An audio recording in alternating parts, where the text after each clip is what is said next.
Father, I just don't know how to tell you in words, but I just want to say thank you. Father, I thank you for loving me.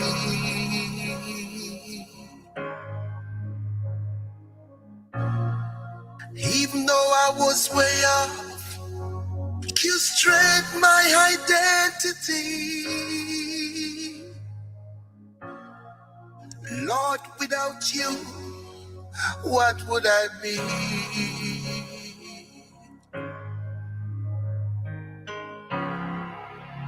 All I have is you. All I have. Lord, you stand by me. All I have. When the going get tough, you never give up on me. All I have is you. All I have. When no one seems to care. All I have. Lord, you always there for me. All I have is you. I've lost everything, but I never lost my faith. I believe in you, Lord, you stand by me.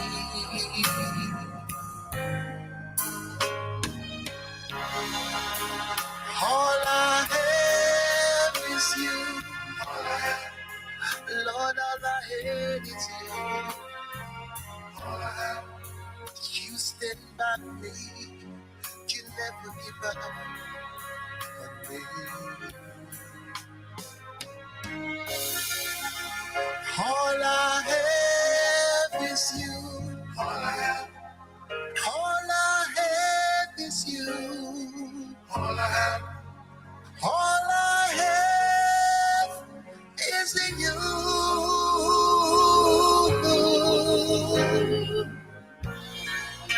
I lost everything, but I never lost my faith. I believe in you, Lord, you stand by me.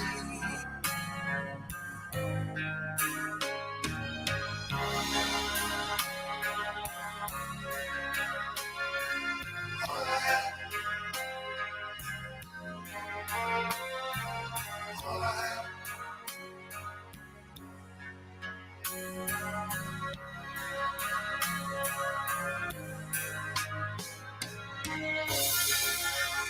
All I have is you. All I have. All I have is you. All I have. All I have is you.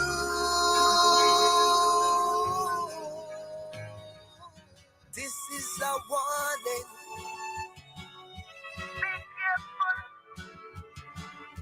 Preacher man, everything you do, the Lord is watching you. False preacher, be careful of your doctrine.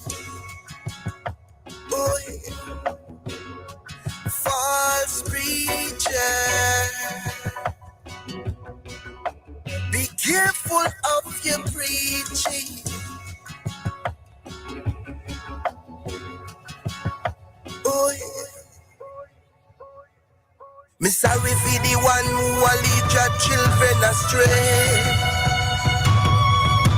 Me sorry for the one who will mislead your children. Me sorry for them. Sorry for them. Yes, me sorry for them. Oh, false preacher.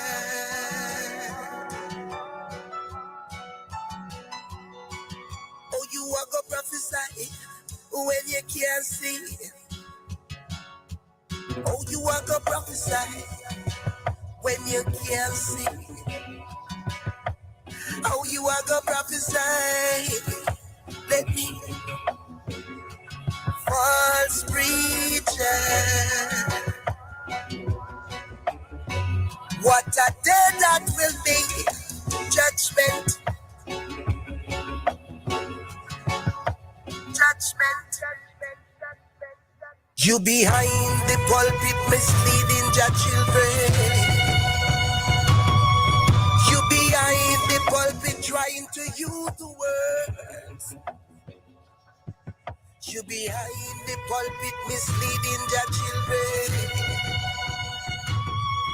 And you not live right. No, you not live clean. False preacher. Be careful of your doctrine. Boy, false preacher. Careful of your preaching. Let me tell you this. Be sorry for the ones them that lead your children astray. Be sorry for the ones them who are manipulate your children.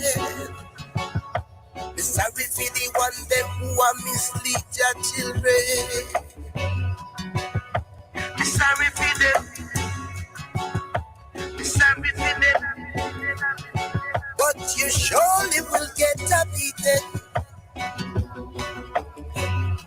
You surely have to get.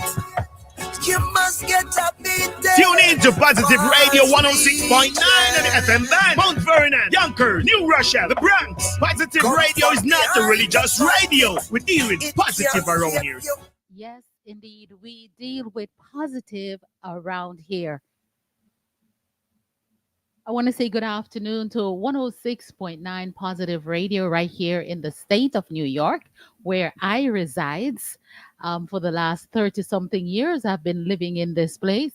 So, yes, so good afternoon to you. Good afternoon to all of our listeners who are locked on the dial. Good afternoon to all our viewers who are locked on YouTube, Facebook, and on the website at www.positiveradio.com. I want to greet those who are behind the scenes as well over there on YouTube. My YouTubers are behind the scenes, so good afternoon. And for those of you who are on Facebook, may I ask kindly, may I request that you share the broadcast and let others know that we are live. I see my day one, Natalie Me Young is here. Good afternoon to you, Natalie. I see Janet Braham is here. Good afternoon to you. Good afternoon to you. It is indeed a pleasure to serve each and every one of you every time I come out here differently in a different show, and the versatility of what we do right here on Positive Radio. It's really and truly a gift from God. So I want to greet every one of you well. My name is Donna Moore Stewart, just in case you don't know who it is, if you're driving around in your car. My name is Donna Moore Stewart, right? Everybody call me Auntie Donna Carr, color for distinction. And it is indeed a pleasure.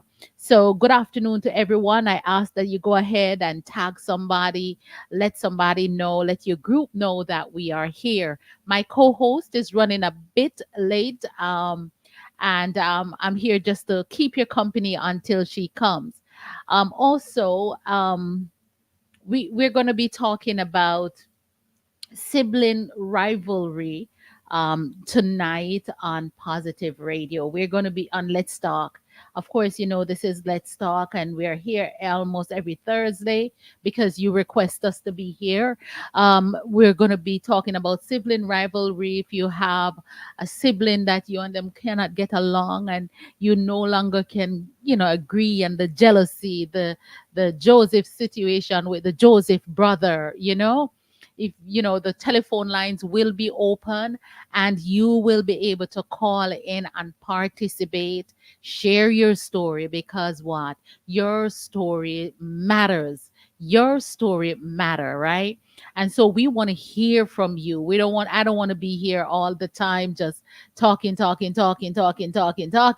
right? I think I've done all all week I've been doing that. So we this is where you become part of the show. This is where your opinion matters. And I see my only niece in America who is actually part of the show. She will call in. She have our 2 cent. She have lived the life so she can add our quati and our dollars, right? So Rebecca will put her mouth where her money is, right? And so we're waiting for Rosie to come. We have some guests later on. It's a touchy topic that we're going to be talking about. And I want to say this, like, if you are a single child, you may not understand this topic. If you're an only child and you don't have a brother or a sister, you may not understand this topic. If you are from a family with siblings and your parents did the right thing and treat all of you equally, and there is no reason to rival against each other, this show may not be for yours in that context. However, if you want to learn how other family lives, if you want to learn how other family lives, you can absolutely um, sit back and relax, and you will be able to learn something, because that is what we do. We are going to be learning from each other. I am not from the latter family where um, I didn't grow up with a two parents grow raising me. I have a single mother, and we have older. I'm the middle somewhere there, like the oldest one, oldest girl, and I have, um, and there is lots of things that cause sibling rivalry, right? And we're going to talk about that too. But before we get any further, I want you guys to listen to something that I found today that will let some of us understand what we are talking about. So that will give you an idea of what we're going to be talking about tonight. So we'll listen this. Let me see how many minutes it's been. It's 11 minutes. So while we're listening, let us continue to share, and somebody may learn from it. You may need somebody to say, "Come, take a listen." And we're here to teach one, each one, teach one, and we are never too old to learn, and we can't say we know everything, because nobody knows all things except God. And so it is important that we listen, and our opinion matters. So let me go to this right now. Between siblings, that is not a fun thing to go through. Dealing with jealousy with siblings, that is what we're going to talk about right now.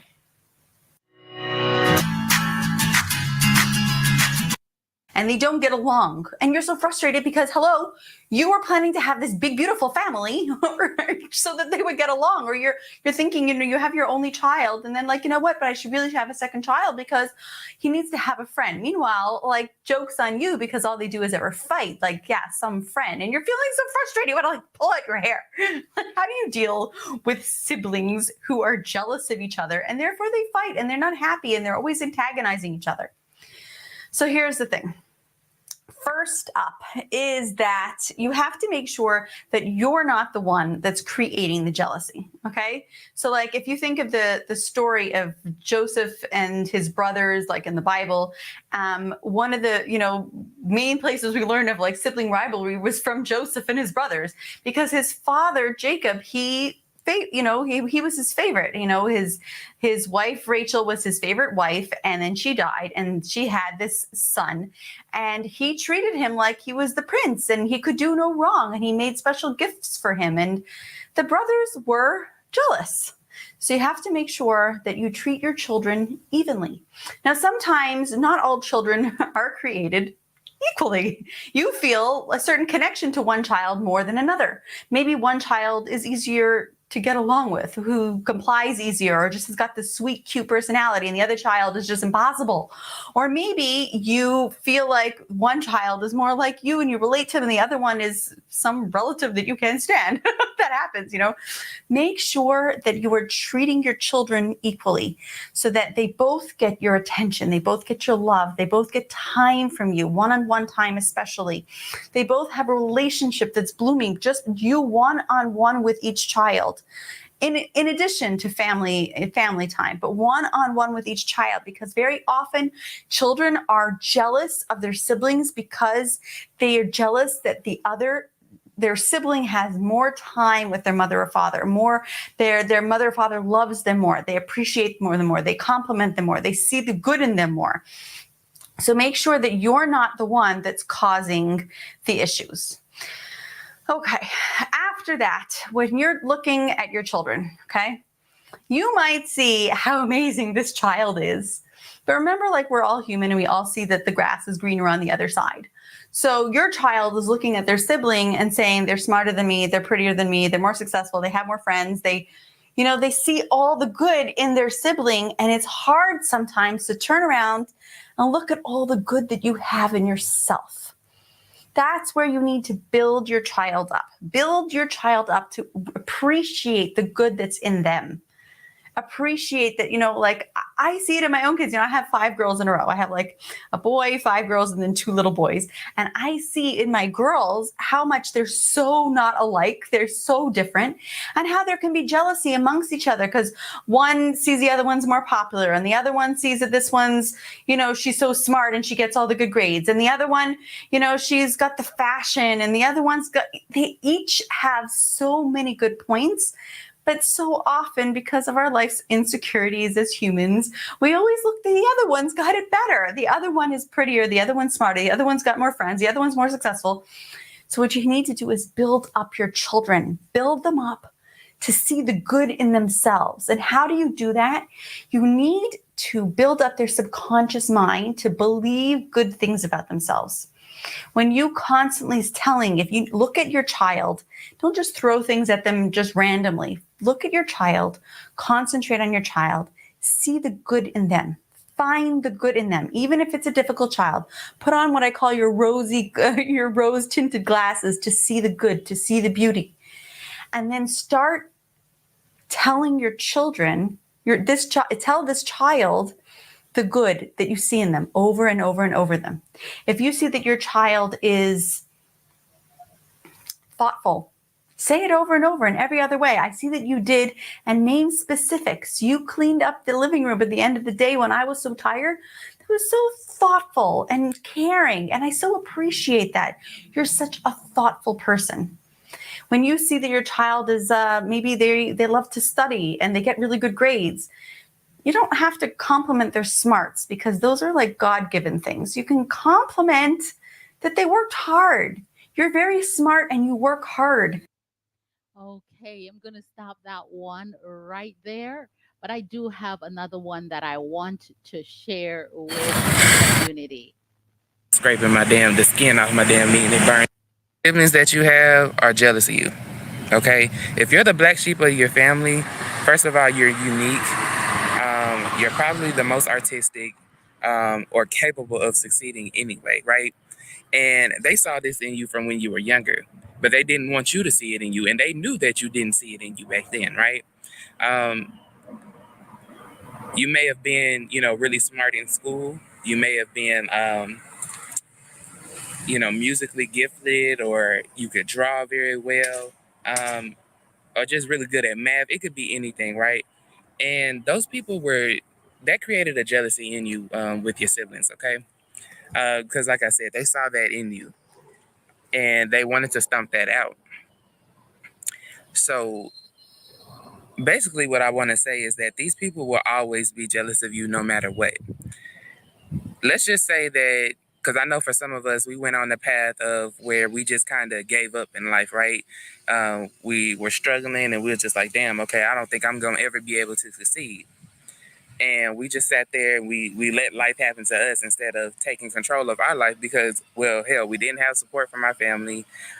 We were always the outcast. So it's like, and then on top of that, just being thrown out into the world, which is a whole nother video that I'm going to make.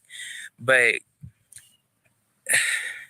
you know, so we kind of haven't been able to achieve as much, or at least not as early on as most people who come from healthy households, right? And I'm telling you right now, your narcissistic siblings, they get off on that, okay? But the weird thing about it is this person can have their PhD and be making like $200K a year, but they're still jealous of you, even if you're just working a regular job. And you want to know why? It's because of your spirit, the spirit that you possess inside of you. It's what's in you, not on you. They're mad that you're still here. They're mad that you didn't kill yourself. They're mad that you, you know, didn't end up behind bars or in a damn psych ward or something crazy like that. They're mad at that. Just you simply existing will make them hate you because it's been like this competition in their head since they were younger, you know, with you, that you had no idea that you were a part of. And just the fact that you are still living today, you're winning. As sick as that is, and as sick as that sounds, that's really what they're mad about. And make no mistake, your narcissistic siblings, whoever they are, brother, sister, you know, whatever, cousins even, they don't want to see you win. And if you're like me, right, you went through a period of your life, like for me, I went through the past 10 years of my life being pretty hard. Not nothing crazy, but just, you know, financially, things being hard because I was pretty much just kind of thrown out into the world with no preparation. It was just like, okay, you got to get the fuck out. And it's like, okay. So I didn't really know shit. So I had to figure all this shit out on my own. Then, you know, there were certain obstacles set up in my way that kind of prevented me from doing certain things that I wanted to do, right? So now I'm getting back on this track in my life where I'm entering into a season of winning. I'm learning new things. The universe has aligned good people with me that are teaching me things about entrepreneurship, and getting back in school, all that sort of shit, right? So you already know, like, I don't really deal with my family like that anyway, so they really don't know what I'm up to. They only have a certain limited amount, and that's if somebody run back and tell them, right? Which is something you also need to be careful of, because when you do find yourself like transitioning from like this struggling state, which I feel like most black sheep have gone through, right, into a stage where you're being set up to win in life, you don't need to tell them what you're up to. You don't need to tell them anything. The best thing for you to do is to make them think that you don't have shit going on. Let them think that you're a failure still. Let them think that you're a loser, that you ain't gonna never do shit or be shit. Let your results, you know, speak for itself. Because when I'm a big believer in energy, right? So I really think that you have to be very careful with what you put out there and let people know, especially when you're dealing with narcissistic family, because they will send out some energy towards you because they want you to fail, you know? They'll put that evil eye on your ass, you know? And the funny thing is they don't even have to know nothing about magic to do that. Because it's a whole lot of Christians walking around here that be putting stank eyes on people and evil eyes and all that shit, wishing for people's failure just out of pure jealousy. Because they don't have a pure soul. You know what I'm saying? They sit there and pretend like they do when they sitting up in church, but you already know it's a lot of ugliness going on within them. So, and it's the same thing with your family. So just be aware that these people are always going to be jealous of you. It doesn't matter what you have or don't have. And any small win that you make is going to be like a direct insult to them. It really is. Like, they are going to be so jealous, but don't stop. Keep going. And if you're anything like me, see, I can be a little petty, okay? I'm not going to tell you what I'm up to, but I'm going to make you wonder. That's how I operate. I'm going to make your ass wonder what the fuck I'm up to, because all you going to know is that you're going to see me driving in a new car. You're going to see me looking better, right? losing weight, which is what I'm doing. I'm on a weight loss journey. Then lost like 30 pounds so far. And they're gonna wonder. And you know what you tell those people? You know what you tell your siblings? Oh no, I ain't been up to nothing. Cause they gonna come around with you with some fucking questions, okay? They really are. They gonna, oh, what have you been doing? What you been up to? You must be making money. No, not really. That's what you hit them with. Give them one word responses. Don't let these negative ass people in. And I know that's hard to do because they're your family and you want to share those things with them. Hell, you wish you could, but reality is just reality. You cannot share these things with them. These people have been jealous of you since you were a small child. That shit ain't gonna change in adulthood. So protect yourself, protect your energy, and just know that these people are always gonna be haters. Matter of fact, they're probably your very first haters. And keep succeeding no matter what. I don't care what part you're at in your story right now. It's just a chapter in your book. It's not where your final destination. Okay, it's not the entire story. So if you're down right now and you're watching this, just know that things will get better, and know to protect yourself from those siblings because they don't want to see you win. So when you up, be up, and remember who is there for you. Remember who was there for you. All right, let me say good afternoon. We're going to get into that in a little bit. Once again, greetings 106.9 on the FM band. We're broadcasting out of the studios of Positive Radio, which is located in Mount Vernon, right next to the Boogie Down Bronx. We are neighboring New Rochelle, Yonkers, and all of these cities are in Lower Westchester. So good afternoon to Lower Westchester and good afternoon to the Bronx. And if you good, you may catch us over the across the bridge in Queens as well. So I want to greet every one of you. I see Kayon, long time. Good to see you, Kayon. Good afternoon to you over there on YouTube. Please, guys, remember, share the broadcast. Just continue to share, share, share, share. I see my sister Grace Baker is here. Good afternoon to you, Gracie. Good to see you. And I know if you are there, I am pretty sure that Paul is right by your side. So watch her, watch her, no? Yes. So good afternoon to you guys, family indeed. And of course, I did greet my only niece in America.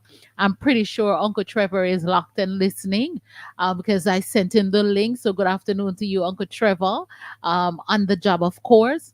Mother will be maybe listening as well. The Fenton Avenue crew is locked. The White Plains Road crew, the Gunnell Road crew, and the Dyer Avenue crew, they are locked. Sister Dorothy Reed, good afternoon, locked on the radio. My 218th Street crew, they are always locked on the radio. God bless you. And I've said, let me say good afternoon to the Bronx Boulevard people, them always locked on the radio. So God bless you. The Mount Vernon crew, big up on yourself. Yes, indeed. All right, guys. So we're going to be getting ready. We are going to be getting ready. I'm hoping that Rosie can join me pretty soon. Once she comes, she will take over the broadcast because we have some guests. And tonight's topic is sibling rivalry. And that means you and your sibling and yourself cannot get along. No, no. Some of you always fighting, you're always arguing, you're always cursing each other out, you're not helping each other, but so some of that's what we're going to be talking about tonight. And I see that Rosie is here, so I ain't wasting any time. I want her in the broadcast pretty soon. And one of my thing is stuck, so I think I'm stuck on this thing. I wanted to put me someplace else, but I'm not touching a thing. If God stuck this thing or stick this thing right here, this is where it's going to be stuck. I also want to greet Hyacinth Madden, First Lady Kelly, Natalie Me Young, Hyacinth Madden, First Lady Kelly, Donna Loftus, Ruby Bernard. Good afternoon, guys. The telephone number is 718-569-6622. All you have to do is add that number to your contact and edit Auntie Donna Studio. So 718-569-6622. add it to your contact and said Auntie Donna Studio, so you can come in right away. And I'm gonna get Rosie in, right, unmute, and I'm gonna uh let me see. Oh, she's not quite ready. All right, when she unmute, I'll get her in. Yes, indeed. Boy, I'm a little bit, but I'm not touching the other thing. Good afternoon, Rosie. I'm not hearing you. Hello, hello. Pleasant evening, pleasant morning, pleasant night, wherever you're listening from across the world. From Amen. across the world, yes. Big up yourself, Auntie Donna. We are here again for another Let's Talk show. And of course, we keep it real. It's real. Real, real, real when we talk. Yes, Yes, so I tell you, I'm super busy, but I'm happy to be here and grateful to God for giving me the strength and all of us the strength to be here tonight. Yes. absolutely. Absolutely. So, talk to us about the topic, Rosie. I have Oh, been Lord. keeping ahead while Well, it seemed like you were just waiting to drop it. But, tonight's topic is about a sibling rivalry. And why we touch on that is because, we've been hearing the varying stories from across the world, of course, of issues of this nature. The scenarios may be different, but it's called the sibling rivalry. Brother and sister, sister and sister, you understand. So we're gonna talk about that tonight, and we're gonna have two persons here, two guests, telling us about their story tonight. It's real people with real stories. So sit back, listen, and of course, we want you to participate, whether you're going to drop your comment, whether you're going to call in, we want to hear from you because it never said Rosie talk or Auntie Donna talk. It said, let all, us all talk. talk. All And right. for Now, those from the Caribbean, make we chat. all right. You sent me my contact. Did you want it? Was that the person's contact you meant to send me? Or because you send me back my contact? Oh, I meant to send To the her, person your contact. the person. Okay. All All right. right. So Do go that. ahead. Let me just do that. Okay. Sure, sure. I Mhm. want to greet Sandra Campbell. Welcome, Sandra Campbell, out of Old Harbor, St. Catherine. Thank you for joining us this afternoon, Sandra. I tell you, God is indeed good. Remember, guys, go ahead and hit the share button. As Rosie mentioned, we do have two guests coming in to elaborate on this topic, to share their story of sibling rivalry. Um, we're going to keep our guests tonight anonymous because we know a lot of persons listen to this broadcast. They may not come forward, but they're watching behind the scene. So our guests tonight, they're going to be anonymous, but they're coming to share their story. And of course, you could take notes. And after our guest finishes, then you can call in after, add your 2 cents, your quarter, your rand, or whatever dollar you use, right? Or if you want to use Cash App or Zelle, you can do that. But we want you to call in and add to tonight's broadcast. You know, as I said, I grew up with, I'm familiar with the sibling rivalry. I didn't understand it. I really didn't understand it, but one of the things while I was preparing for this show, I heard, they said that at an early age, your siblings just dislike you, and it never changes, right, Rosie? I can't. Why I can't hear you? Do you unmute? Come back. Yeah.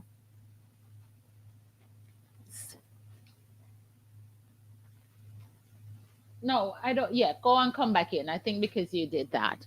Yeah, from a early age, some siblings just don't like you for some reason. Maybe your mom did a little favor for you, and that minute, that thing that they witness, that favoritism that they witness at an early age, it just stayed with them, and that caused them never to like you. You understand? And I never understand it because I have siblings, and I'm only possibly close to one of my siblings, just one single one. And I didn't understand it, and but I've gotten to the point where I just leave it alone because I was so absorbed in trying to fix it.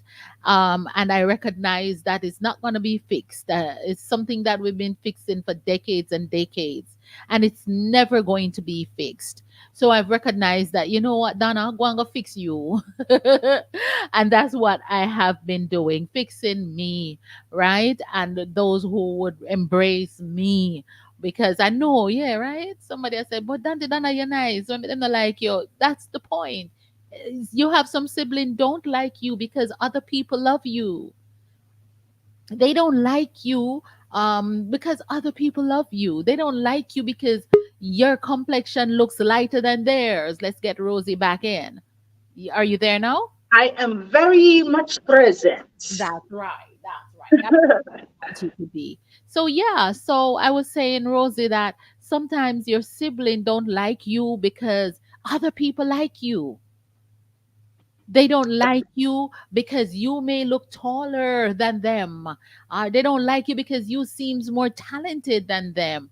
And it goes on and on and on and on. Yes, that's so true. That's so, so true.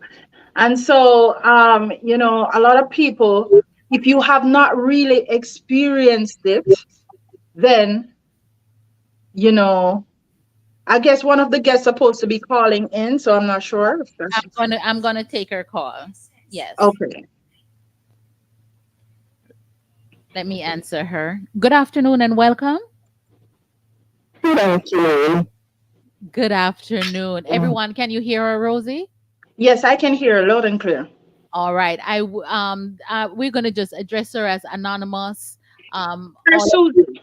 I'll call her Susie. All right. Yes. Let me write it in front of me because I know my mouth will slip and say something else. Hey, Susie, how are you? Hi, I'm good. Welcome to Let's Talk with Auntie Donna and Rosie B. Thank you Thank for you. wanting to share your story on tonight's topic. Well, thank you for allowing me. All right. All right. Is So she sound a little muffled though? I don't know if she has the phone too close. I'm Are not sure if she's hearing me from where I'm at. can Just you tell her to move the phone a little bit from her mouth. adjust your phone a little bit, Susie? All right. Are you wearing a headset? No, I'm not. No. Okay, that sounds better. Mm-hmm. Okay, so go ahead. We're talking about sibling rivalry. Can you hear Yeah. Rosie? When she Yes, I'm hearing. I'm hearing. No, I'm Okay. asking Susie if she can hear you. Can you hear Okay. Oh, I'm hearing her. Yes. Wonderful. So go ahead, Rosie, and set it up for us. Okay, Miss Susie. I know you have had issues with a sibling. We want to hear from you tonight because I can't really speak for you because everyone's situation differs. And so tonight we want to hear from you. When did you actually realize the sibling rivalry with you and your sibling? Well, where do I begin now? It's from we were small, but at that time we were in the country, growing up together. I didn't take it too serious. I was just thinking, she's just cranky and love mischief. It's not until when I was on my own now, big woman now working, and I took her. Long story short, I took her and I got her a job, and she was living with me. But I realized that she didn't cooperate with anything I say. She's working, and I said, you can come to contribute to something. Not gonna pressure you, just contribute to something in the house. And she said, contribute to what? My money, like that. I can talk like that on me. Yeah? Yes, ma'am. Go ahead. Go ahead. Yeah, what women contribute to what? Anyway, she was with me still working, having performance and everything. I work along with it, no problem. After a job. Then I got her.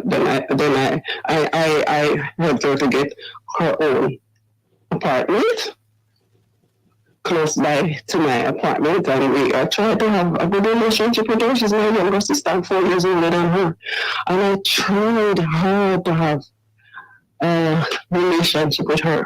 She did not want to have a relationship, and I later realized that she's narcissistic. And it got out of hand so much that all my friends became her friends and my enemies. She would go to people and make up some lies to say I say this about them and I say that about them, and then they became her friends and my enemies. And then she would I said that already. Tell them lies that I say about them, so everybody hates me now. And then Susie, Mhm. I'm gonna ask. Mhm. I know you may be nervous, right? Mhm. But slow it down so we can hear you audibly. Oh, you're not hearing me right. You're not hearing me quite well. No, it's a little muffled. A little muffled. Not sure if your phone what it is, but we want to hear the story. So let me see if I can recap what I've heard so far. Are you the older sister? Are you the older sister? I'm 4 years older than her, not the oldest, but 4 years she's after me. Yeah, so you are the older sister, right? So what you did, you took your sister and she lived with you. You get her a job and you ask her to contribute to the household, and she did not want to do that. She was not listening to you. She would make up tell lies on you to other persons. I am just going over it because of the audience. Yeah. You understand? Right, my good friends. And when I realized they were no longer my friends, they were her friends. Or they were her friends. No, they were my friends. And then I realized they hadn't, they were staying away from me and talking to me anymore. I realized now they became her friends because she told them lies so that she would get them on her side. And she became friends with them, and they are my enemies now. But anyway, to make a long story short, I can't go into every detail. What if I make any achievement? She's upset, she malice me, and she don't like and she complained that everybody loves me over her, everybody prefers me than her, I work more money than her, and she just on about that she hates me. She said she hates me and she cannot wait to see my grave. Oh my goodness. And with that in her mind, she actually said poison to kill me. Leading up to the poison, she had two girls. I bought 4 lunch pans, one for her and one for her two for her 2 daughters and one for my son-in-law. Every morning I make breakfast and for them to eat, even though they live on their own and I live we're close. We're close. So I would make breakfast and then I would make lunch and put in the 4 lunch kits. And then she would say, girl, I'm sorry for the persons who don't have a person like you in their family. I'm so enjoying life and, just swell my head. Mm-hmm. And at the same time, she's saying to her friends, she's brainwashing me to get everything she wants out of me. And she even got me to send her children to school and university.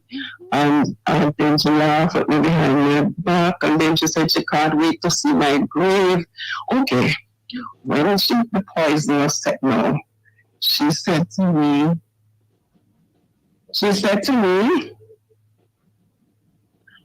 hey, I want to show you Hold my on a second for appreciation. me. Just hold on a second for me. Let me tell the caller on the phone. Hold on. We have a caller on the line. Could you wait until the person finished the call? Thank you. Go ahead, Susie. Okay. So she called me one day and she said, why don't you put me in your account as joint account? Let's keep out a lot because it's a long story. Why don't you put me in your account as joint account? I said, do you have me in yours?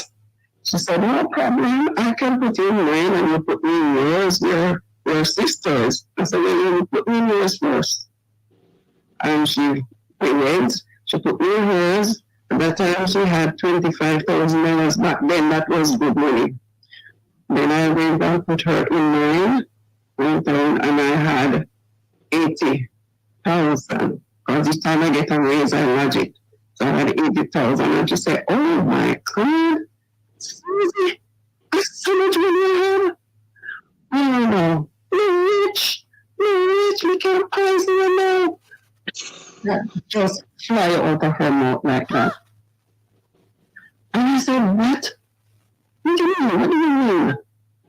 I can't even make a joke with you. I said, that is not a joke. That is coming straight from the heart. That's not a joke. And she said, well, this is make it sound so. Make it sound I was just joking. She called me after that and she said, put me and my daughters in your credit union account as beneficiaries. I did. She said, why you alone paying for mom and pops? Because I opened an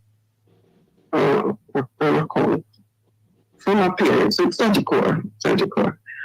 I was paying it. It was also, if they deceased, I have money to pay them. And she said, why you alone in everything? I am a daughter too. I want to pay that. And I live and I work on the same Sagicor building, so it's close to me.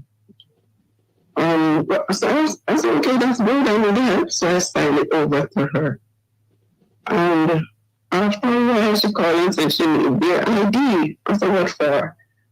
Because they said, because the policy lapse and their senior citizens, they can get back their money. I said, why is it lapse? You pay it. She said, no, I do not remember to pay it.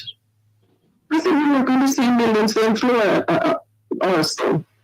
And so she said, I want the ID because I said that we get back the money. Gave her the IDs. She took the money. And I called her and said, why do you want to return the money to me? She said, the ID didn't lost and we get the ID lost.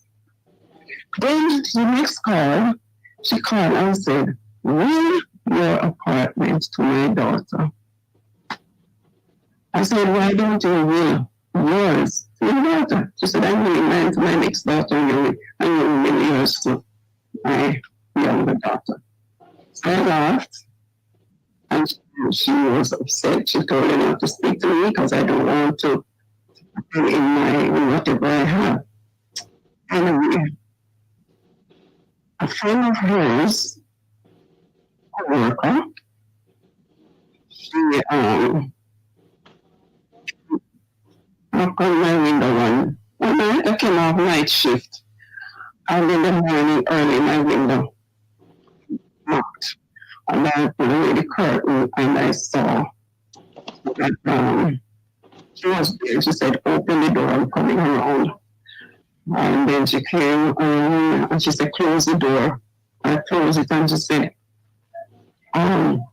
look here, we come to tell you, say, never eat from your sister. Never. I said, why? He said, look here, there's a thing known as smoke poisoning. It will stay in your body and it will draw you out from not only doctor can find your complaint until you die. So don't eat from your sister. So he said, how are you trying to tell me that my sister would poison? I know she hates me. She hates me with a passion. But that is extreme. I don't think she would go that extreme. And she said, so Susie, you need to tell me, said, you're so naive. I'm a total stranger. And if I come and tell you that you know something you know. So I said, well, I think she might spit in the food and give me dirty plate, but poison? And then I said, anyway, I'm not at any threat. And she has never offered me anything. I always cook for her family, so not at any threat. And she said, well, it was for me. And I think the best thing is to do is come and tell you that if anything should happen, my conscience will set me free. Otherwise, it would kill me to know that I know I didn't tell you. All right. The following week, after she told me that, the following week, my sister called me and said, you know, Susie, I'm sorry for the people who don't have a Susie in their family. I'm sorry for them because you're such a blessing to us. We don't have to spend money, do everything for us. And I was saying, I have to show you my appreciation. I have to show you my appreciation. And the only thing I could think of is to cook for you. So tomorrow, don't cook first. Tomorrow, I'm going to cook your food. And I'm going to make sure there's a cook what I really love. And at that time, we're going a natural course where you eat natural things. We are vegetarians now, so I used to love culture with broad beans at the time. So I make sure that I cook what I know and love. So I went with my lunch kit, and she made rice, and she put rice in everybody's food. But the chunk, she scraped out every drop of it in my food.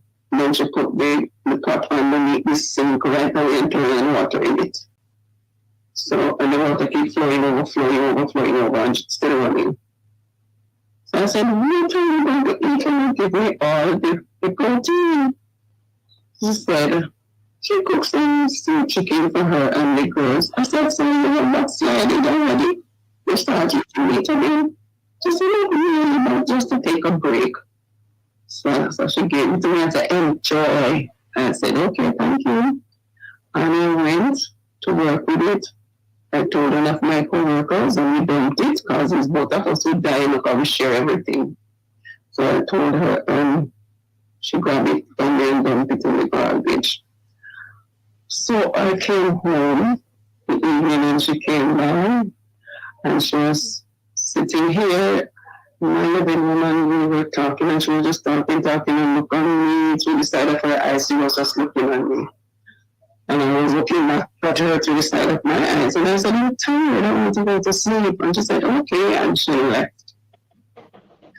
12 o'clock in the night, my phone rang at my bedside. It was not cell phone time at time. It rang at my bedside.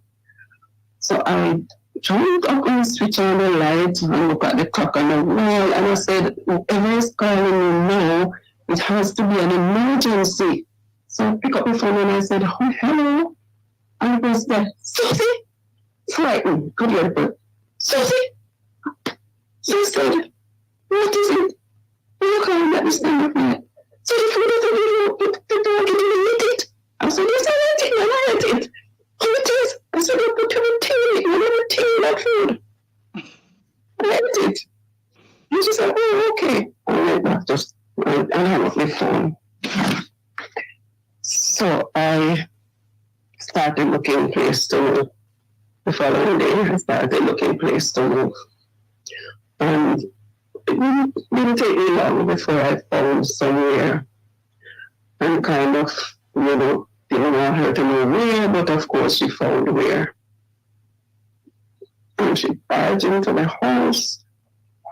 And I said, I moved here.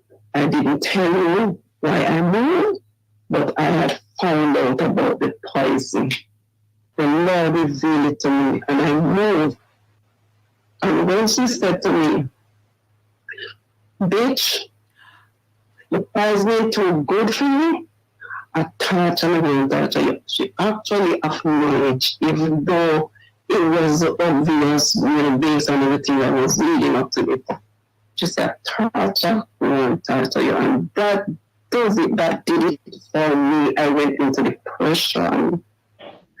I went into so much depression. My age, I lost weight, I start fainting, I'm not sleeping at night, it coming right back to me. It's haunting me at night, it haunts me to think that a sister of mine that I did so much for, even when we got the houses to buy as we were paying rent, I paid down on hers and on mine. And she laughed me to scorn. When I found that anything she wanted of me, her which is my command. And she got me to pay down under her house, and she's going to use all her money now and fix up hers, leaving me not being able to do anything to mine.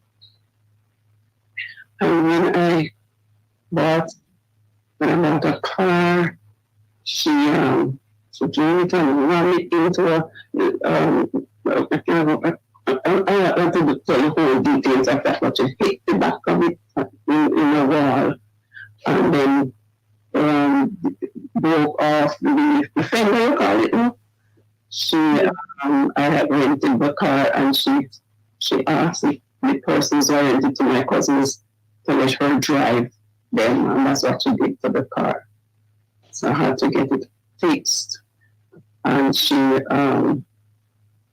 said some terrible things about me that threw me into depression, some terrible things, because she started telling her friends that I took her children and her husband and mash up her life, all kind of things.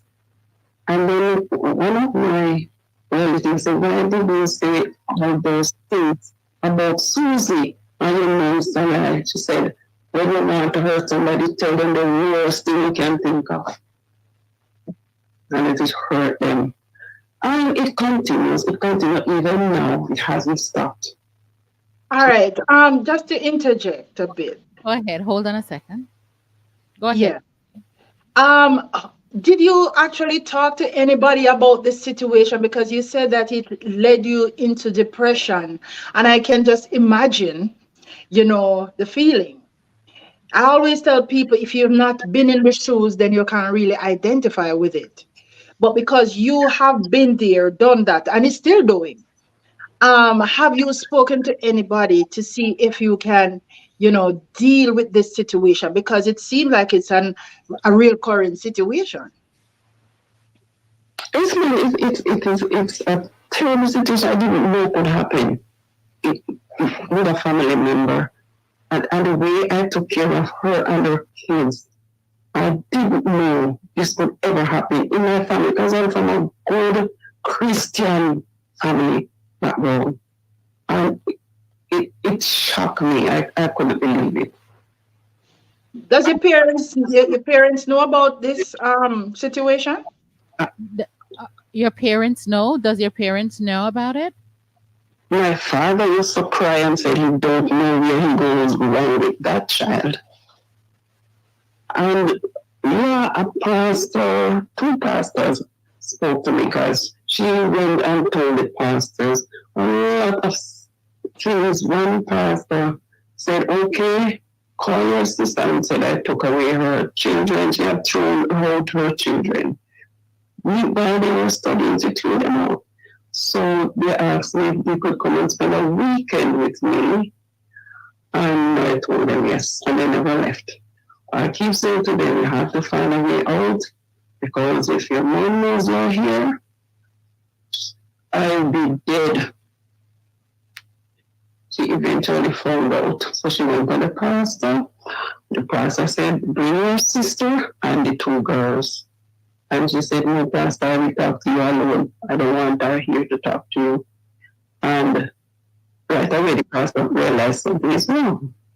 So he called me and said, come with the two girls, let us talk about it. But they didn't want to go, so they eventually, eventually they went on their own. And when she came to the house where I was, and she,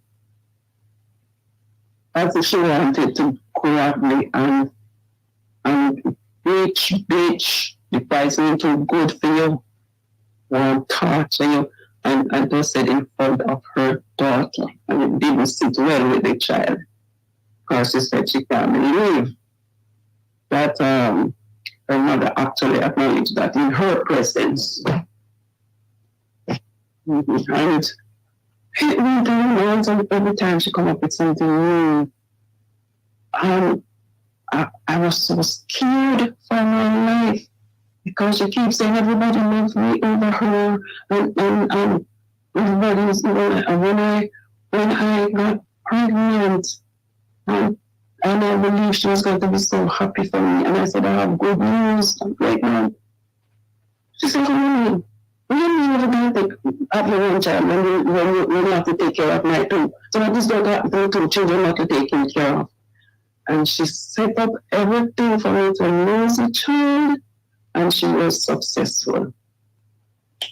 And she bragged about it. I think I was going to sit there and let Susie have picnic, so what's going to happen to my two, long as I know she's not having a child. It's that bad. She's sick. I pray for her. And then a cousin of hers told her how I'm praying for her in spite of all that she's doing to me. And she cursed and said, my face, be pray for me. You can pray for me. Did she ever tell you why she hates you so much? She only speak behind my back. What She's not telling me trouble or anything, and she's just telling people. And when she's in front of me, she said, boy, you're so good. Us don't know what we would do without you.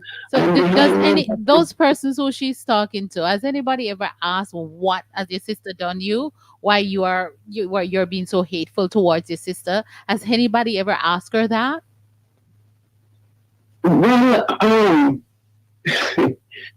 those friends that I had who became her friends, they are very, very close to her too, but they would always give me hints. I thank God for them, because they saved my life. Wow. All right. We could stop there now, Rosie, because we're done. Yeah. It. But I still want to ask maybe one or two more questions. What are some of the signs, or what, better yet, what would you say to somebody out there who might be experiencing this kind of trauma? What would you say if they were in your situation as we speak? Or what are some of the signs to look out for from your siblings? That hateful nature, that jealous spirit. What are some of the signs? And answer that question. Okay, let me tell you, I went to my doctor because I was getting very sick, very low, fainting, and all of that.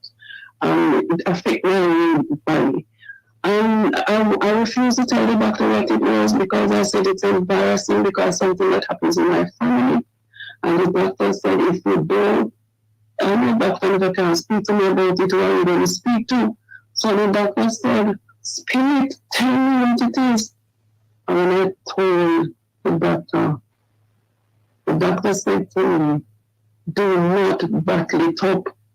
Find someone you can trust and spirit, because it is going to be two things. Is either it's going to drive you crazy, or you're just going to drop dead. So you can't keep it up. I had to see a psychiatrist. I have this all kind of doctors. Okay. And, and the last thing my doctor said to me, narcissistic people are dangerous and they get worse. Mm-hmm. They are extremely convincing. Anything they tell people, They believe. believe. They're extremely convincing. And Okay. I told me she met her, and things that she told her about me, my boss said to me, Susie, I'm so happy I met you first. Because if I didn't, I believe every word she said about you. She's so convincing in other persons. Oh, yes. So everybody she see, she just, one of my friends had a friend in New York, we were schoolmates. And she called her one day and asked her, by the way, you know this woman officer named Susie? And she said, yes, I didn't know you know her. She's my best friend. I didn't know you know her. She said, I don't know her. I know her sister, but I was calling to tell you to be careful of her. It's not somebody for you to keep company with. She's the wickedest thing. And then my friend was able to say, you be careful of my sister. She's the wicked one. She's torturing this one. This one is not the evil one. It's her. She tell everybody whether they know me, yes or not. Okay. All right, Miss Susie. We thank you so much for summarizing the story. I know it's a never ending situation, and I know there's more to the story. But we thank you for being with us tonight. We truly, truly appreciate it. You can keep, I think I did send you the link, so you can keep listening to the show because we have another situation, same sibling, and we're going to discuss that as well. But in the interest of time, we thank you so much to come and share your story with us. You know, it's one thing when a stranger does something to you, right, Auntie Donna? It's something, you know, unique. But when your sibling, when your family member hurts you, that is when it even hurts deeper. And Absolutely. I'm sure that there are persons out there on the platform tonight or today or this morning listening in, and you might be going through a similar situation. You have to use your spirit of discernment, people. Don't see the things and just say, "Cha, no, I don't believe it's that." You have family members who are evil, cruel, jealous, and the list goes on. So you have to be very, very, very, very careful. Thank you, Miss Susie, for coming and sharing.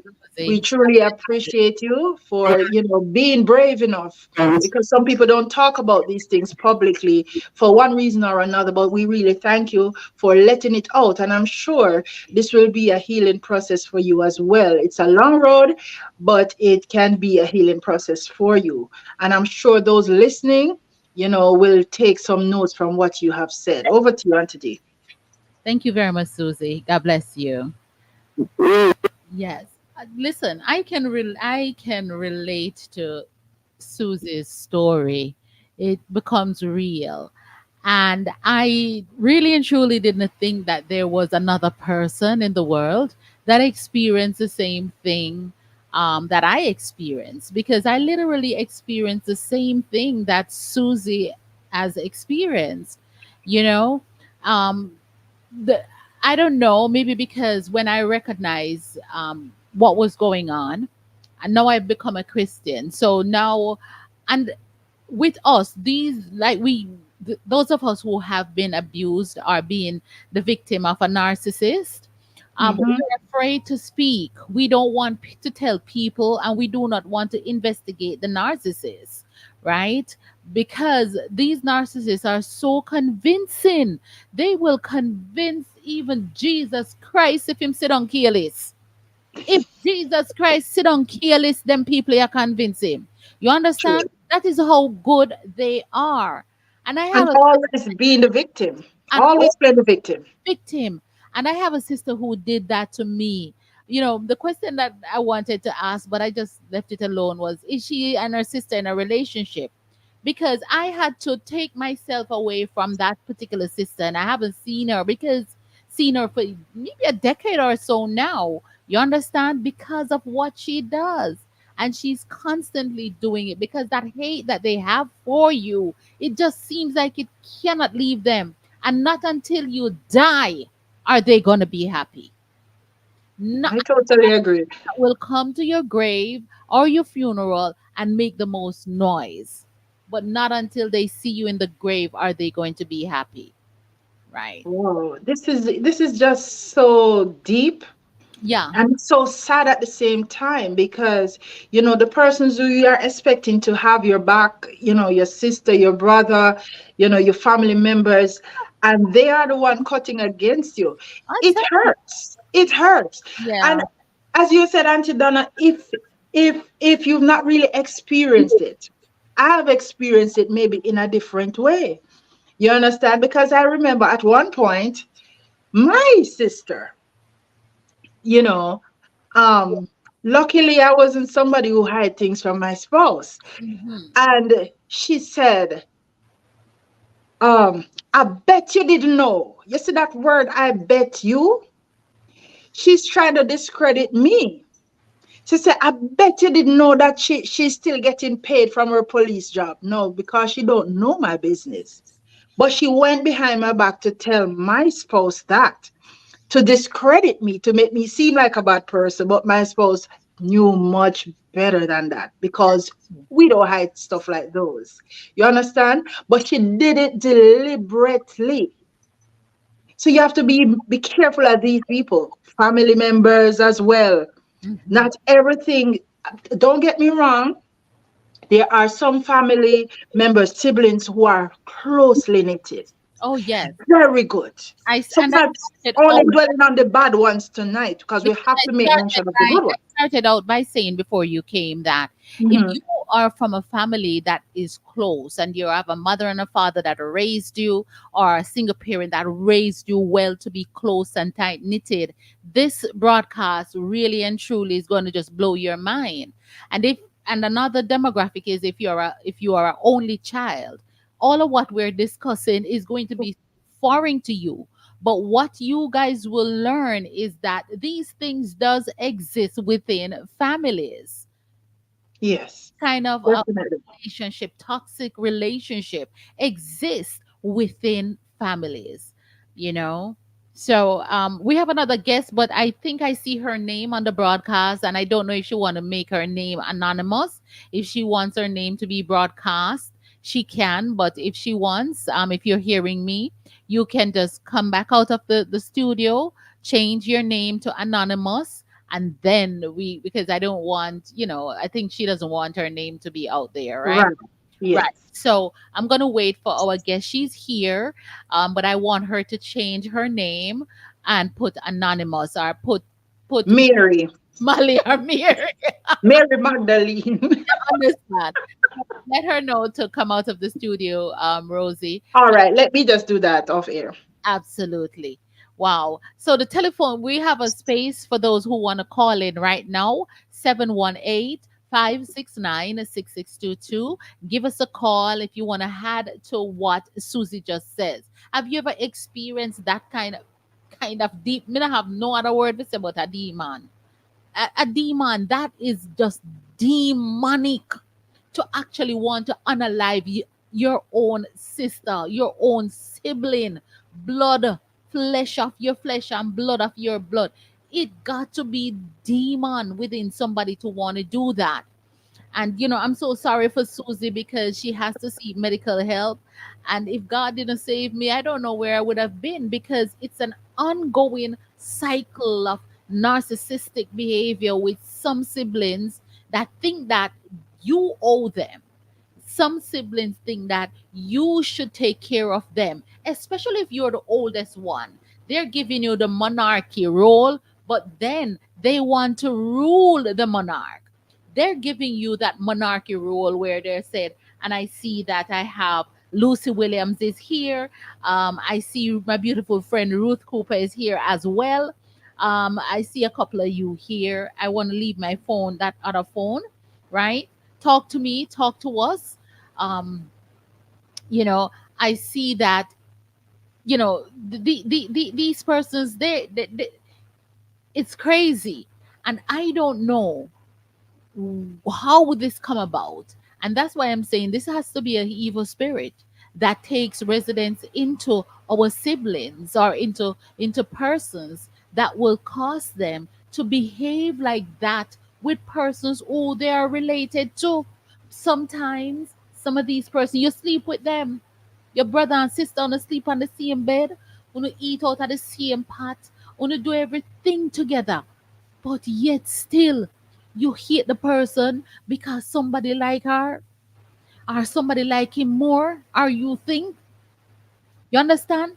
I tell you, when you realize, if you're going through any of that, if you're listening to our broadcast, say something, Rosie, let me hear if I can hear you. Yes, I'm right here. Right. And if you're listening to this broadcast and you're going through that, these are one of the time when I'm like, just take away yourself totally. Yep. You have to know when to cut it off. And let me tell you something, Auntie Donna, what I observe, people tend to spiritual, yes, it's spiritual because it's a demonic force, because a normal person don't behave like that. That's right. But not because you say that you're a Christian or a child of God means that God does not give you wisdom. You must know when to walk away and know when to run. That's right. Yeah. To fold them, know when to walk away and Yeah. to And run. some people, you love them from afar. I don't care. Love them from afar. I Because I personally not going to know that my sister hates me and I'm going to eat from you and be, oh, cushy, cushy, cushy, like a little kitten. I am not going to do it. I'm very sorry. I'm sorry. no, no, no, no. Not even my sister. Anybody who I have that in. Anybody at all, but because we're talking about the siblings now, but anybody at all, I'm not going to know that you are against me and I'm going to be all mushy up with you. I'm sorry, I can't do it. I I, think I would be a bigger hypocrite. Straight. exactly. That is so true. I can't eat from, I thank God me no nyami, no hungry bit, because people not gonna catch me like that. And I think, when you have the spirit of discernment, God reveal a lot of things to us Yes. Yes. in advance, and we must be obedient to that. Does the person want to come in, or Yes, she's going to come in. the name is still there? Should I add her? The name is, I can still see the name, and that's Okay. the Well, reason I didn't put her in. I want her to come in. all right. I think you can still add her because not All many right. people know who. So now we're gonna have our guests, and let's see. All right, perfect. Hello, good afternoon, and welcome, Anonymous. Good afternoon. The name that you're seeing is not actually my name, so Oh, you don't have to worry wonderful. about that. Thank you. Well, She's thank so crystal clear. tell you, Crystal Care. Welcome. My name is Donna Moore Stewart, and it's indeed a pleasure to have you on this platform to share your story so others can be edified. So go ahead. I'm going to turn over this portion for you, Rosie, to handle this part of the show. Oh, well, I mean, I'm not the person going to handle this part. Our able guest will be telling us her story with a sibling as well. And it just goes to show that the situations differ. You understand? The scenarios differ, but it's the same rivalry and deception and Mhm. hate, and you name them. So tonight we're going to hear from or anonymous caller who's going to share her story. I want you to listen carefully. And for persons out there who might be experiencing this particular situation, or if you've not experienced it, but you are pricking your brain, wondering if this is really happening, wait until you hear this story. You can go ahead, ma'am.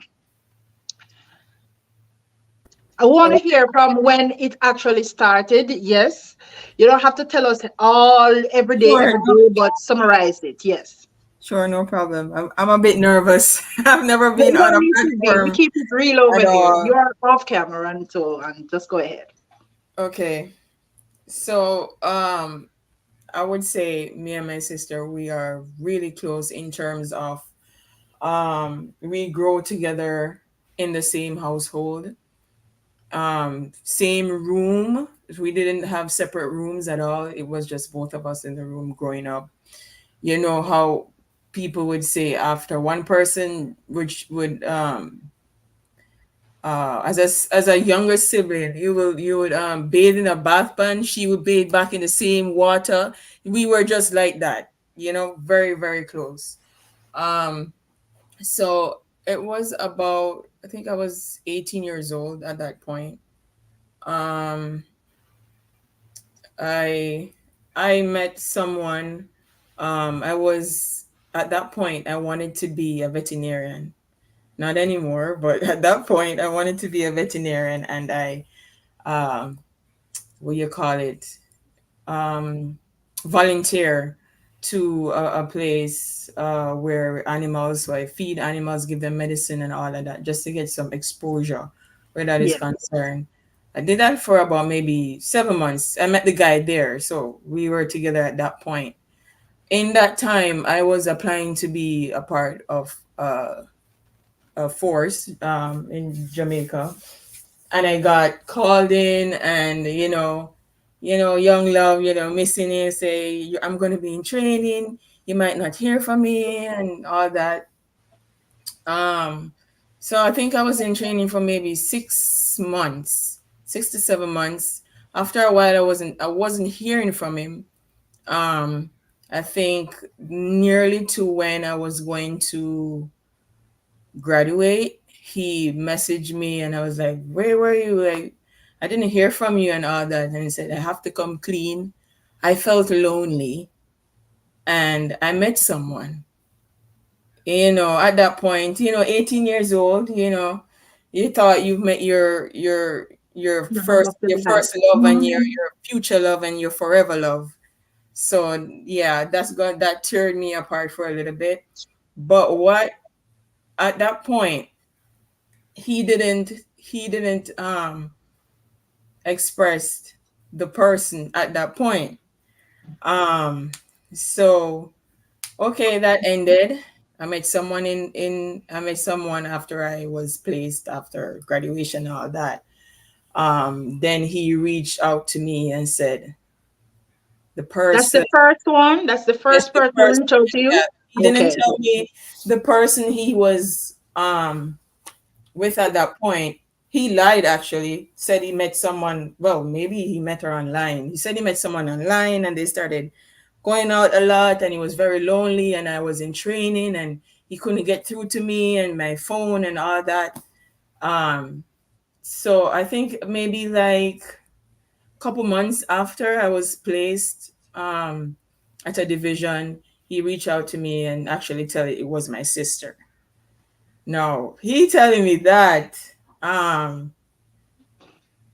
at first, at first, I was like, okay, he's lying. Could never be my sister at all. But all the information and all, just everything that he's just start telling me is just connecting, and I just couldn't believe that, the person you grow up with and just around with all the time, we share everything, especially at that young age.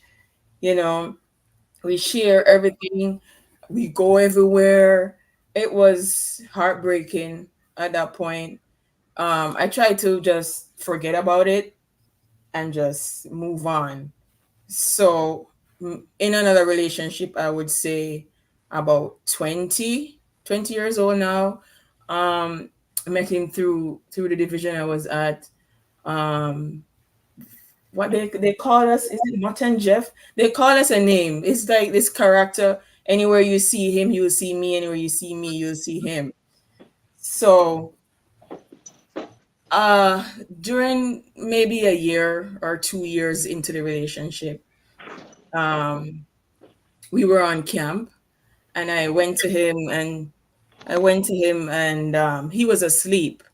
So I went in his room, and he was asleep, and it was late. It was like 12, 1 a.m., 2 a.m. in the morning. Phone just pinging, pinging, pinging, pinging. and it was open at that point. Maybe, I don't know. He always locks his phone. I don't know what happened at that time when I walked in and he was asleep and the phone was open. I was like, this phone is never open. And when I searched it, I went into WhatsApp and I searched it and I saw my sister name and I just start going through the messages. I'm seeing, I miss you, I love you, I can't wait to see you again. When are you gonna see me, baby? And I was going through, just swiping, going down, seeing weeks, months. I was like, what? So I text, she was texting, and I texted and said, what the hell? What is going on? You know what she texted and said? Oh, it's a mistake. Mistake. I send the wrong message to the wrong person. Like, really? After me going through the messages, I'm literally have the phone moving, swiping down, seeing weeks and months. And the answer she could tell me, it was a mistake. Uh we fought, we me and my sister, we fought a lot. A lot. Um, about 20, 21 years, 22 years, 23 years. I forgave him, actually. I did. And he said, um, don't worry, your sister means more and more to you than what happened. You can't ruin your relationship with your sister. And at that point, he was still cheating with another person as well, not with just her. He How that relationship ended as well. He cheated and got her pregnant. That was another girl, not my sister at that point. Got her pregnant. I thought I could deal with it. Baby bun, everything. Things of it. Thought I would be a good, what do you call it, auntie or whatever. Uh, I was holding it because I early 23, 24 years old. I just thought I could hold it, but I couldn't. And I ended that relationship. Um, maybe 4 or 5 years ago. Yes, I'm not that old. I'm 32 now. So, um, about it would be like what, 2 years ago. No, the first guy that I was in when I was in training, who admitted that he got close to my sister. He There's a thing called LinkedIn, because I blocked every, not my sister though, but I blocked the guys from every social platform. mhm. But I don't know how he got through to me. I didn't know you could message people by LinkedIn. I was using that app to to find like jobs, because with my degree, and I saw his name popped up. I was like, how does he even get to contact me? And then when I look, this long epistle, but long, story short, what he explained to me, that at the point where my ex was with my sister, she got pregnant and she aborted the baby. So the guy I was with for what, maybe 5 years, 6 years, since I was 20 years old. Yeah. Um, got my sister pregnant and my sister aborted the baby. And until today's date, she hasn't like come to me and say, I'm sorry. Every time I go to her, and like, why would you do this to me? You're my sister. How can you do this? And she would just come up with some excuses, some random stupid stuff that doesn't make sense.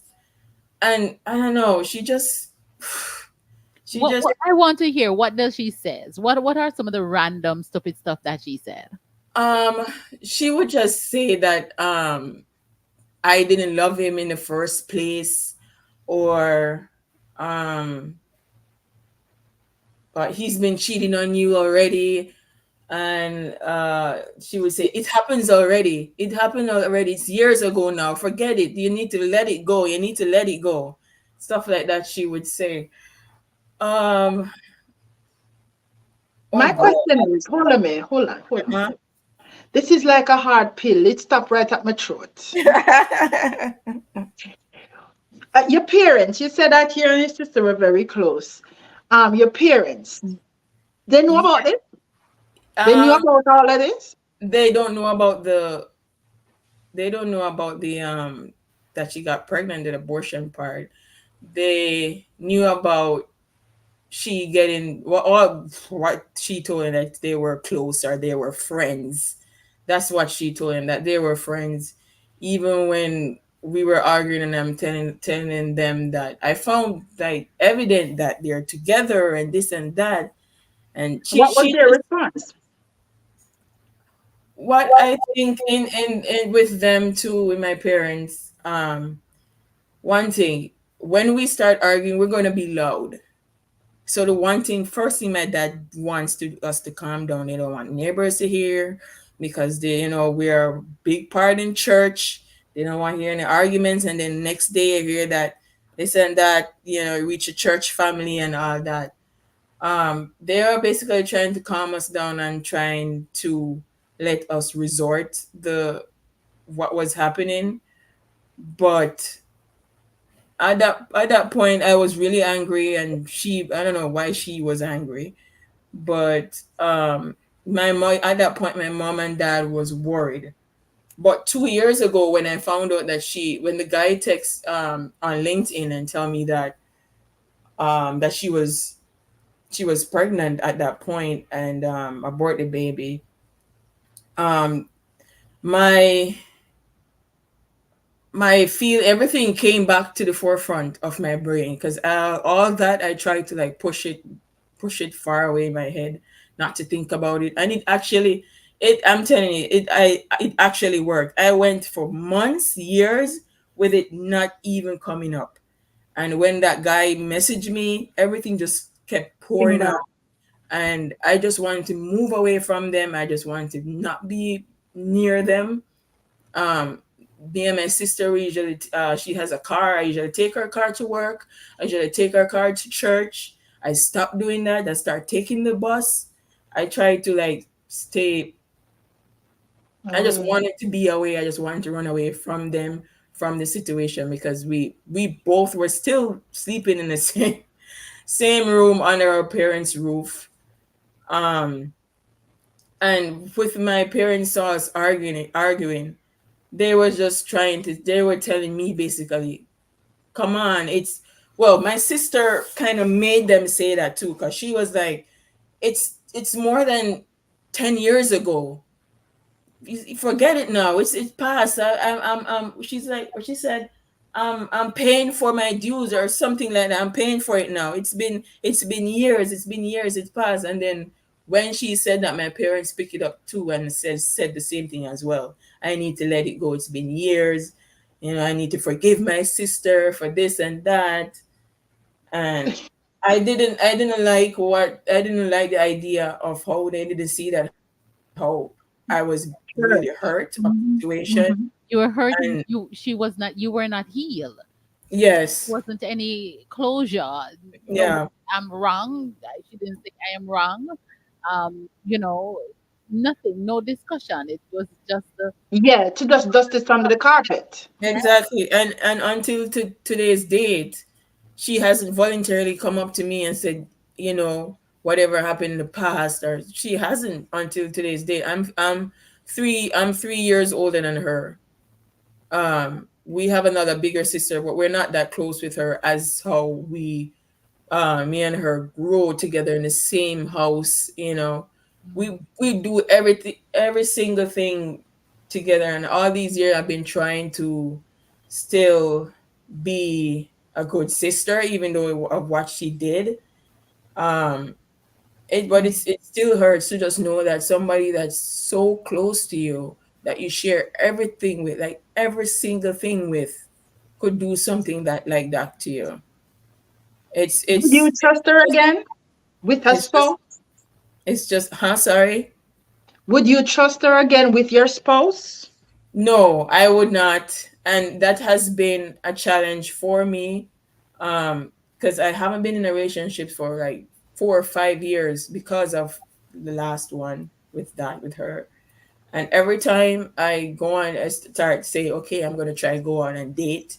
Anytime I get close to someone, the first thing I tell them, my sister did this to me. If she contacts you, if she does this, let me know. Like I shouldn't be doing that. And Mm-mm. That's that's right. that's just crazy how things are with that. Currently I'm in a, what you call it, a situationship. How would you call it? Relationship now. It was going good, but it's ending basically. But do you think that, have you ever considered counseling for this I issue? have, and I think I should reach out to someone who hasn't known me, because I remembered I did in the same younger years. I had a pastor at that point. He was in the force too, and I think he was just talking to me like as a dad than A knowing, professional person. than being a counselor per se, because he was a pastor of my church too, and he loved me as a daughter. So first thing he told me, pick up yourself and run. That was when I was like 19, 20 years old. I didn't tell him about my dad, this person that he was cheating with. It was my sister. I told him that the guy was really cheating on me and all that, and Mm-hmm. he just said, leave that relationship and move away from it. That was just the main thing he was focusing on. I Mm-hmm. wish he would, like, go from the root of how I was feeling and all that. But yeah, I think I do need it, because in terms of future relationship, I It's gonna mess still it up I more. still go, even the one that I'm with right now, even though that's ending. Before, I keep going to him, have my sister reach out to you? Does she Facebook you? Does she WhatsApp you or anything? And I would check his phone and all that. That's not healthy That's at not. all. Yeah. Not healthy at all. So yes, I am going to um reach out to a counselor or a social worker, wherever that part is concerned. So yeah, that's definitely a plan, because Yeah, you need recently to it let has it been in my go. recent Healthy, healthy, sorry. let it go, where you can heal for Hmm. what is to come in the future. Yes, exactly. Because Yes, I and as can't be she going. rightly said, yeah, as she Yeah. rightly said, she going through and checking and wondering. It's like she's paranoid, and that's not really healthy, you Mm-mm. know. That. But I must ask you this question though. Mhm. Um, did you see any sign at all? Any sign that you would have picked up on, or you just be naive to the fact that you see it, but you say, "Oh no, man, it's my sister," so you don't really take much note of it. Any sign that you would have picked up on during the process with the two? Um. Well, when I find out after, and then you start to think back and then look back at other stuff, you realize some closeness was there. Um. Yeah, just some little things. We would go to, like, my family would go to a beach. There's a beach there. I don't know, the water. I don't go in it. I like the fish and the festival and everything that's there, the food that's there. But when I go in the water, I itch. So I'm the one who would be sitting outside. I would eat. While my parents and everybody would be in the water and stuff. And how she played with him in the water, Oh that Lord.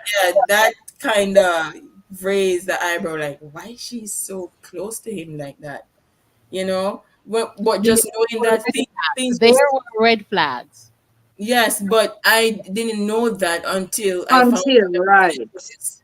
When I saw the messages, now you sit and say, things just start coming back to you, naturally, not even without you force thinking it.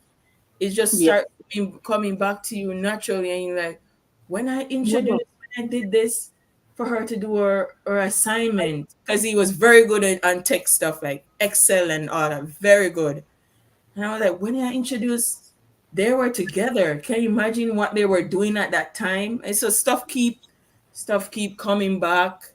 I There. mean, um, I remember she mentioned that I was at work. She was trying to get to me. Dad was think sick or something. She couldn't get to me, so she called him. At that point, I'm like, how the hell she got his number? I didn't give it to her. Like stuff like that, it just keeps coming back. I'm like, Yes, that's why I asked the question, because sometimes, and for persons who are out there listening tonight, pay attention. Pay keen attention. I don't want you to be paranoid, but just listening to her now, she didn't pick up on anything until she found out, and then the memories, the what you said, the curtains of memories start rolling back, yes, and you look pinpointing each thing one yes, by one, because many times we see things and we behave as if, oh no man, it's nothing, but it's in fact something. So sometimes you have to pay keen attention. Let me tell you something, whether it's a sibling or any other woman, as I would tell Auntie Donna, I don't trust no woman with my husband. None. Straight. So if true. you want to trust a sister, a family member, a stranger with your husband, and the eye contact and the body language, and you say, oh, it's just some kind, you can stay there. Mm-hmm. Mhm. Yeah, it's true. Because I couldn't pick up anything at all. As I Because you're said, not we sleep in expecting the that your same. sister would do that to you. Exactly. We're in the same bedroom. You know, she's showering, I'm brushing my teeth, everything. We just do everything together. Sneaking, and it's really sneaking, Jamaica. I would never think she would do that. Never Well, we at got all. what 40 minutes to go, and I see some Yeah, persons commenting on Facebook. Stay with us just in case someone yeah, they calls want to ask some and they questions. want to ask you Sure. a question. But this question has been burning for me. You said that your parents are Christian. Are you guys Christian? Are you in the church, all of you? Yes. Mm-hmm. So this is happening in the church? What do you mean in the church? I mean, if you're part of a church, right? Your sister Yeah, baptized yes, I am part of a church. and your sister as well, Yes, she and is. your parents. So this is a Christian household that Oh, Yes, mhm. Christian household. Yes, where you would think least of what would happen in a Christian household. super God. Yep. My God, this All right, is deep. very deep, very deep. I just had to ask that question. Um, Yeah, and the funny thing is, mhm, all that hurt and all that pain she have caused, or pretend that, or say that it's years gone and all that, she's still in contact with my ex, the same person she's been in a relationship with, the same person she hurt me with. see? If you say you're gonna turn a new leaf, or pretend that, okay, it's years gone, forget about it, forgive me, if I should forgive, why are you still talking to that person? My God, dear God. It's so sad. It's really sad, and we are sorry that you are hurting.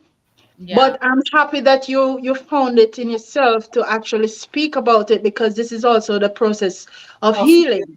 yes. And not only that, there may be persons out there listening tonight and might be going through a similar situation, or even, being naive to the fact that, they are seeing the signs and not paying attention to the signs. So I am happy that you highlighted some of these things to let people know it's not paranoid or paranoid. And Mm, sometimes that's a woman's intuition, most times never wrong. yeah. Men always try to downplay it and say that, oh, women were wrong. But 99.9% women's intuition is always right. And Mm-hmm. I don't want people to think that we are on the female side as well, because women give born too. And so women, well, make the men feel good tonight. Women who are cheating on their husbands or their spouses, men can easily pick it up as well. You Mhm, understand? So no way at all, whether it's on the woman's side or the male side, it's not cool. It's mhm, not. And this is serious time. And it hurts me. It has not happened to me, because me know my sister did want my man too.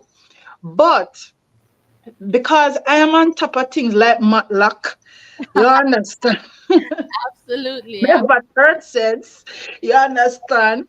So it kind of different. But maybe because you are the laid back type and you're so trusting. And this is what happens to people who are so trusting. You understand? Because you're not expecting it from that person. So True. you look out for every other woman out there, Mm-hmm. or you look out for every other man out there from the other side, and not looking close to you. But naturally, not to cut you, Rosie, but naturally you wouldn't look at your brother I or your know. sister. I know. I know. And how many times have you heard that brothers sleeping with the same woman and stuff like that? It is rather heartbreaking. It is distasteful. Why you can't find nobody? Hmm? Why you have to text your sister man or your husband woman? Oh my God, whichever way. Your sister man. Yeah, it bad. It is bad. You understand? And we have to call a spade a spade. And I'm so enthused by the fact as well that she is actually in the church. These things happening in the church, and people put it on hush hush and dust it on the carpet and then says 9 days wonder. It don't work like that. You Mm-hmm. have to call it out for what it is. And a lot of that is actually happening. Ah, yeah, yeah, yeah, yeah, yeah, yeah, yeah, Yes, let's take some of the comments. yeah, yeah. Oh God, this is it really is sad. It really is sad, and I feel it for her because at the end of the day, everybody seems to be living their lives normally, but Yes, here she is wants to have a healthy relationship moving forward, and she can't because she's still living in the past, you know. So I'm just wishing the best for her and yes, hope that she could. First of all, I always say forgive myself for being careless, right? Right, Anonymous. So you have to forgive yourself for not picking up on the signs, for not listening to your intuition, and not calling out the red flags. This is where your healing starts by yes. accepting that responsibility and not moving on those signs that you saw, like your sister and your boyfriend in a sea. You understand? No. And she, go see how she a splash. See how she splashing. Yeah, no, come here, sir. Come sit down beside me and make him stay. As a Can I matter tell you? of And fact, you're not no, thinking that, oh, yeah, this. yeah, you know, It's just crazy. it's crazy. But if anyone out there has a telephone call, as a Ruby said, it's so sad. Donna is saying that it really and true, and we all agree. Humble God Child is chiming in as well. We have quite a few people here that is, it's really a sad situation. But if you want to call in and add to what we're saying, feel free to do so. The telephone number is running at the bottom of your screen. And if you're driving or you're listening on the radio, the number is 718-569-6622. Remember, you're listening to Positive Radio 106.9, broadcasting in Lower Westchester and the Boogie Down Bronx. And we are stuck on the dial at 106.9. So give us a call. Rosie, over to you because we have like 15 more minutes before this Yes. has to end. All right. So, what I really want to say to her, though, I personally think you should get some professional counseling to let it out, Mhm. because this is one of the ways you actually heal. Yeah, this is a start The to know start, that you can yeah. actually come forward and speak about it on a public platform. We really, really appreciate your strength, and your boldness for doing so, because a lot of people have things bottled up inside of them. And I'm sure somebody's learning tonight and will start paying attention as of tonight. My You sister, understand? yeah, let me read And that. that counselor, I Yeah. don't cut you on to Donna. That counselor, I personally think should be quite neutral. You not known to you not known to them. Professional, and Mm-hmm. just let it out. Move on and be careful of that, sister. As it relates to the first caller, her sister basically was a narcissist, and you have a lot of them. Some of them just don't want you to have what you have. They don't necessarily want it, but Mm-hmm. they don't want you to have it. That And is that's some of them problem, the jealousy. The envy and the jealousy is real. I remember, not to stray away from this point, we're talking about siblings. I remember, I think it's in Trelawney, there was a sister who got her partner draw, and she added on to the plot of land that their parents left for them.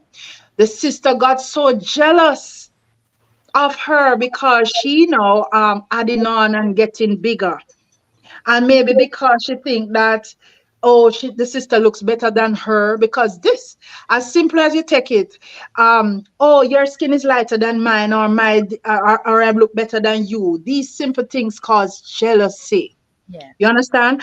And the sister who got the partner, as I said, she added onto her house, and the other sister pay men to kill her. When TVJ, they're rolling their camera. The lady, the sister, the wicked sister who pay man to kill the other sister, was there bawling her eyes out on national television. And if she seen one pay somebody to kill the sister. You Jesus. understand what I'm saying? So the jealousy is real. It's Be true. smart, be wise. You And that, understand? Follow your spirit of discernment and uh-huh. pray against these things. Yes. On the topic of being wise, humble godchild, she said maybe I don't know if she used to discuss her bedroom with her sister, you know. And her sister, that's what them you sit down and talk, boy, I like him, and him do this to me and him do that for me. Did you used to do that with your sister? Anonymous? Yes, as I said before, we kind of not too deep information, Right. but yes, at that point you will say yes. I When you like this meet him, person, right, and you such like that. beautiful brother-in-law for her, to her, and she decides that no, him too good for you. Me want a piece of that. I have to be taking bad things with joke here. Oh, but it's true. It's really what it is. Um, Yeah, yeah, it is. And that is why, not to stray again, but that is why it is important sometimes you keep your business to yourself, especially um personal, private details. Because if you talk too much, that's exactly what they're gonna say. If you want a piece of that. yeah, that is true. That's why a woman must keep them mouth quiet, especially when you have a good man. That is so true. That is so Mhm. And not to cut you, but still at the end of the day, even though you're sharing everything or you be discreet or all that, you're still not gonna expect who Your you're supposed to sister. trust on this earth. that part. That part. Both of you grew up together, everything, every single thing. You drink out of that cup, you should drink out of that cup there. Everything together. Yeah, that part. Assist your parents and your family together. That hurt. It hurts. It hurts. Yeah. That hurt. Then who you're supposed to trust, You grow up as a young child with that At same least that person, color you will same heal. You will. same basic school, same primary school, you branch off to different high school, but still in that same household, same capacity, same room, you know, Yeah. Yeah. It it's hurts. It hurts. It hurts. It really hurts. Yes, it really hurt. But one thing I can encourage you and let you know that you will heal and you will find good love again. And my prayer is that you will find a husband that is going to be kind to you, who is going to help you heal. Because what you're experiencing, I don't know, one night, overnight, 1 week sort of healing. It's different layers of healing that has to take place with you. And that's my prayer and wish for you, my love. Yeah. And another thing, though, on the other hand, the man is not all that innocent either. I mean, yes, men might be weak, and the little terms that they use. Yeah. But come on, you know that it's my sister. Why would you go out of the way to sleep with my sister? Really? They want what you You have. have no class either. no class, and they don't care. And they will recover faster than you. They will get up and go on and move on with their lives faster than you while you are Mhm. stuck. You heard the caller before. She can't get over it. She It's can't. hard. It's hard. It's Very hard. hard. It's so much hurting persons around. And that is why in this community we said be mindful of persons, because you don't know what persons are hurting from. We don't know what another sister is hurting from. And sometimes we do or say something that will trigger them. So we must be mindful and kind to each other. That's definitely true. Oh, I don't know if we have any telephone calls coming in. It doesn't seem so. Seems like everybody there at school sit down and listen tonight. Um, the next time Yes. we meet, we will have a fun topic where they can call in. Look like this topic kind of heavy for them. Yeah, but I'm sure even though it might be heavy, they're taking it in. I can tell you. This is definitely marinating. Yes. Mm-hmm. And Donna says, "Girl, I feel your pain, but please get counseling for you to heal." Absolutely, I agree with her. Yeah. Absolutely. I totally. And Ruby said, "The men are disgusting too. Why would you date my sister and we are together?" Yeah, that's what somebody said. "You dirty man." This I dirty man that. You know? So yeah. All right. It's real. It's My love, real. I want to thank you. I don't know, Rosie, if you have any other questions so we can take the next 7 minutes and wrap up the broadcast. No, I just want to thank the two guests for coming on. I mean, I know it takes a lot to come and speak about these situations, so we want to really applaud you from the Positive Radio team. You know that you come out and you express yourself so well.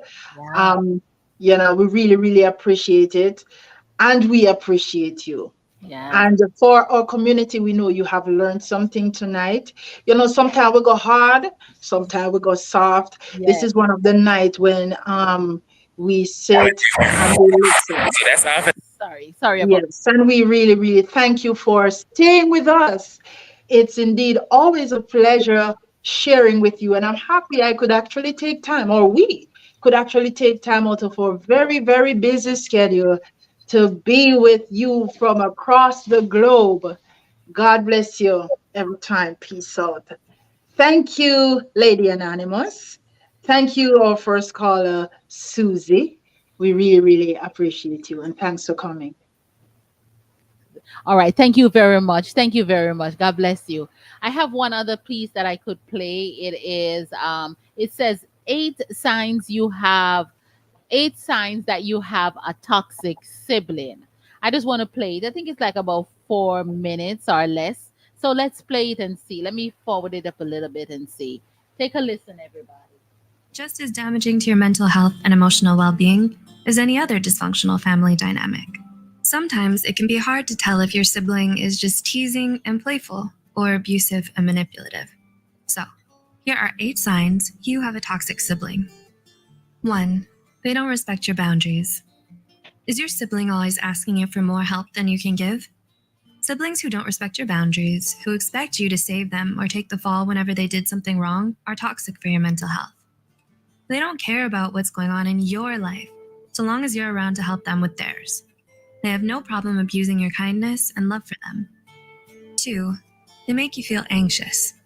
Whether it's because of their unpredictable emotions or relentless judgment of you, you can't help but feel anxious at the thought of seeing them.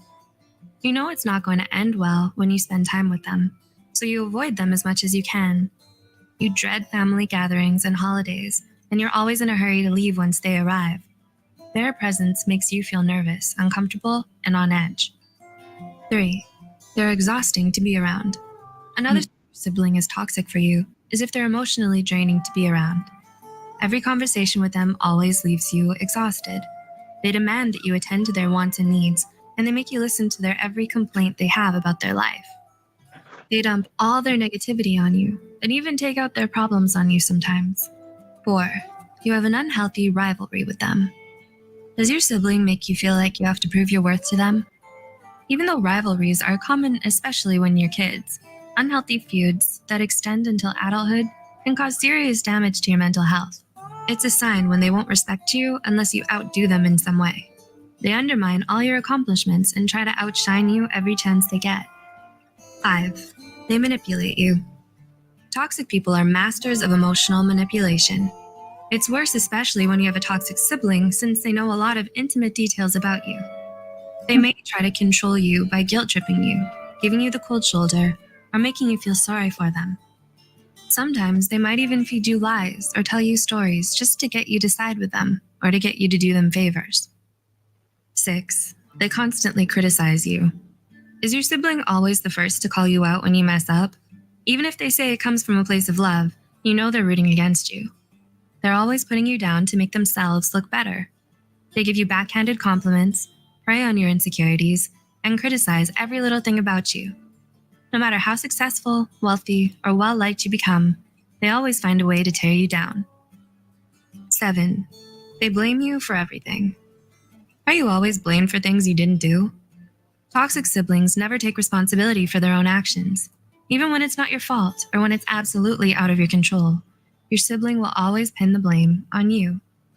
They constantly play the victim and make you out to be the bad guy. In their eyes, they can do no wrong, and you are always at fault. And 8. They've left a lot of damage in your life. Finally, your sibling is toxic if they've left a lot of damage in your life they can't undo. Maybe they'd hurt your chances at success, or held you back from your dreams. Maybe they ruined your relationships or bullied you for most of your childhood. Whatever the reason, they don't show any remorse for the pain they've caused, and they don't seem to care about how it's affected your life. Do you think you have a toxic sibling in your life? Yes, that was it. Truer words have never been spoken. Have never been spoken. Rosie, wrap up tonight's broadcast for our community. And Okay. we want to thank those who stayed and stayed with us. Yes, yes, definitely. Thank you, each and every one, for showing up tonight, our guest. Thank you for coming. We sincerely appreciate you. And we'll catch you next week for another episode of Let's Talk as we continue to keep it real. Yes. God bless you. Enjoy your weekend. You know, much love and blessings. Thank you. See God ya. bless you, Rosie. Peace Thank out. you to our guests. Yes. God bless you. God bless you, everyone. Thank you for coming. And this is where the show ends. Keep it locked on whatever platform that you are on. Until next time, we meet again. All right, guys, we love you. We love you. We love you. And that's where the show ends. Let me say God bless you to each and every one of you. Thank you for those who share. And if you did not share, you could share right about now the broadcast. All right, guys. So talk to you and see you guys soon.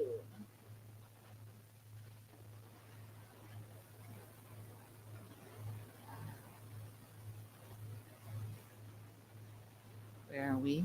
All right. It's in the broadcast.